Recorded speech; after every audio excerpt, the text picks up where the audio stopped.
So this week, it was actually last week, I hadn't even noticed whether Cheryl was here tonight. No, she's not. I wasn't sure. So about last week, Cheryl thought about our sermon series on Wicked and thought, man, I wonder if this is something worthy of like sharing with the local news. And so she was so generous to send clips over and contact information over and wrote a little press release about it. And she heard nothing back. And so she thought, gosh, that's disappointing. I thought they would be interested in this before Advent's over. Okay, then, well, let's pass. This week, though, I kept getting phone calls from a number that I didn't recognize. And I wasn't very good at checking my voicemail because we were traveling a little bit as a family, trying to get away as a family. Totally forgot that Cheryl had sent this. And so it was today at about 12:30, as I'm on my way here, I decided to listen to my voicemails. And I found out that they had been calling me all week.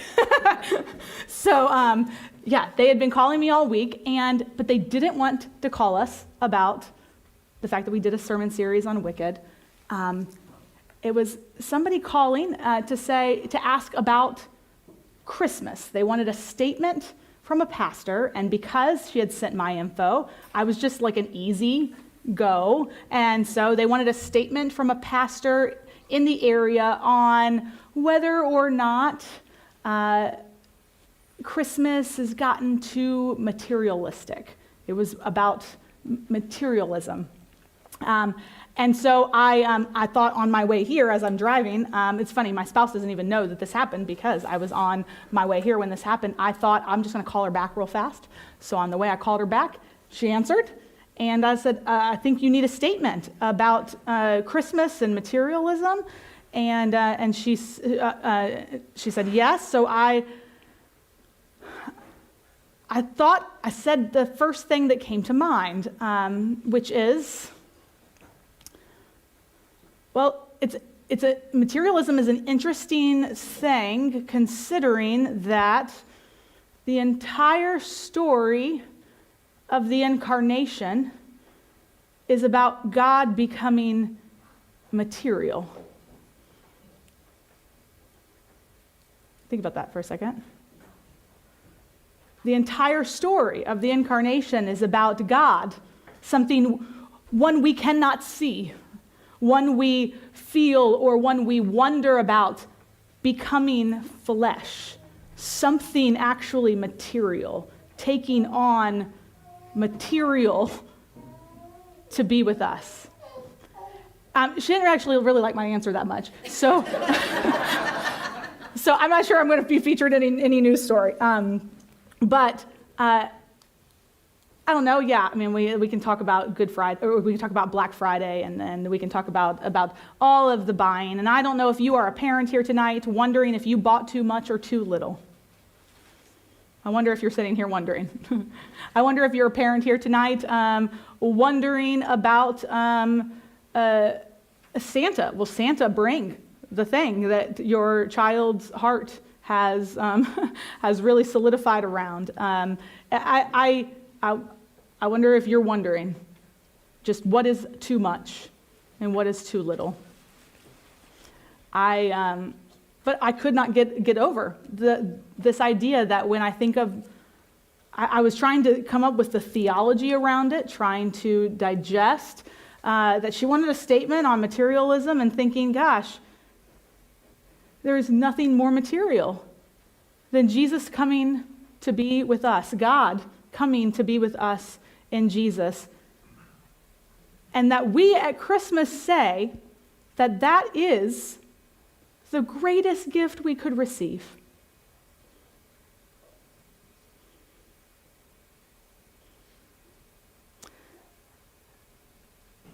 What matters most about Christmas, what matters most about this day, is that Jesus, that God has become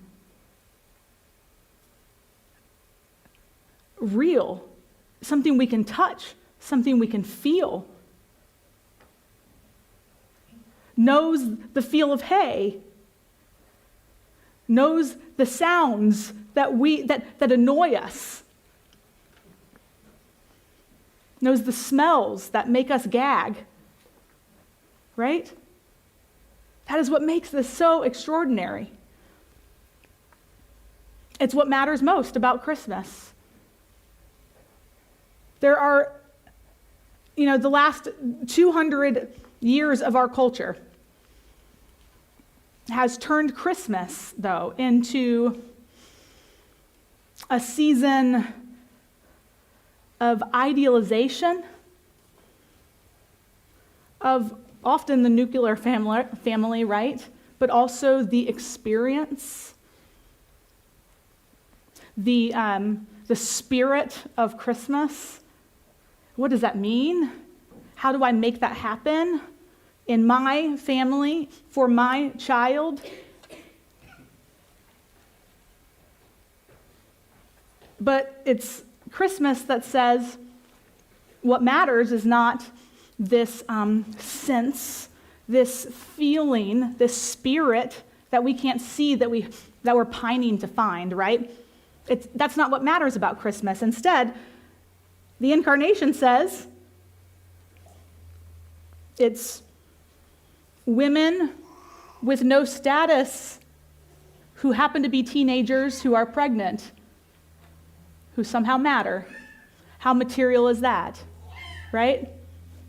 This story doesn't talk about a spirit of Christmas and, if we could just feel that feeling, gosh, we will get in the Christmas spirit. Instead, there's migrants. They were up here. Over here. We have the migrants, and there's people who have no home over here. Remember our Rebeccas and you remember our shepherds? The story seems to say something different about the material, about the everyday. None of these people are pining for that spirit, that feeling of Christmas. It's about social outcasts. It's about other religions. It's about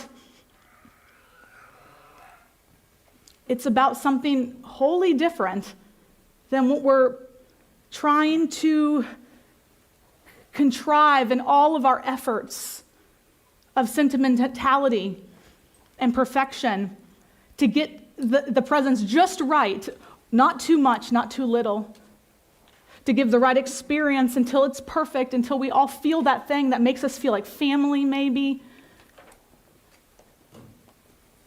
Makes us rise above whatever, really is going on in our family right now. What else matters about Christmas besides that? Those kind of material things. At Christmas, God matters, right? God matters at Christmas. All the angels in the sky and stars in the heavens. The decisions of emperors and the movements of people, they're all the backdrop. They are all the backdrop of what's really going on in this story, which is God choosing to put on clothes,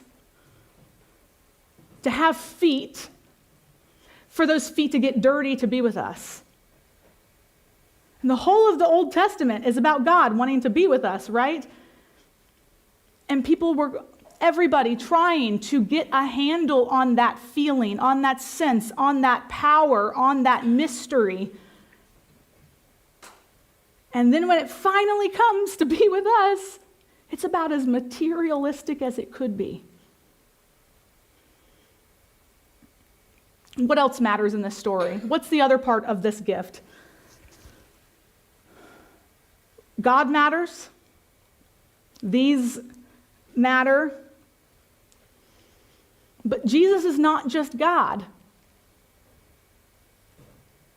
That seems like a really bizarre thing to say when I said it out loud. It was better written. But Jesus is not just God. How can there be anything more amazing than to say Jesus is God? The only thing more amazing than that is to say that Jesus chose to be human. That God chose to be human. Clumsy, vulnerable, weak. That's like, if you think it's amazing that this living, breathing person who knew our existence is the God of the universe, think how much more amazing it is to consider that the God of the universe came to be fragile, frail, rid of whatever this forever ethereal experience of Christmas, of the spirit, of all of whatever those feelings are we're trying to contrive. Rid of all that. It's just material. It's the physical existence, our material reality, our earthly life, like really matters then, right? All of this matters. That story that Bart told, it matters. The gatekeeper matters. The fact that the gatekeeper encounters each of these people whose hearts are breaking, whose lives are falling apart. This story says it matters.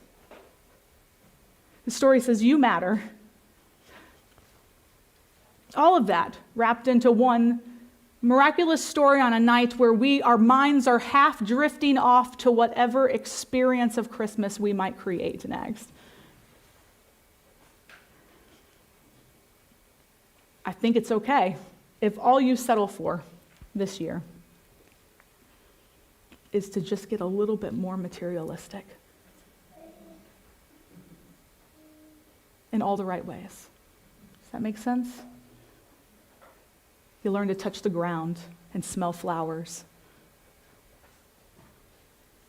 and believe that the God of the universe cares about that too, and of your tears and of your back pain and of that cycle going on in your head about who you are and why you matter or what you think of, all of those little things. As the band comes forward, and you know what else is the most materialistic part of the Christian liturgy? This meal here. Note, when we want to experience God as Christians, when we want to feel the presence of God, be transported out of the material and into the spiritual, we eat bread and drink juice.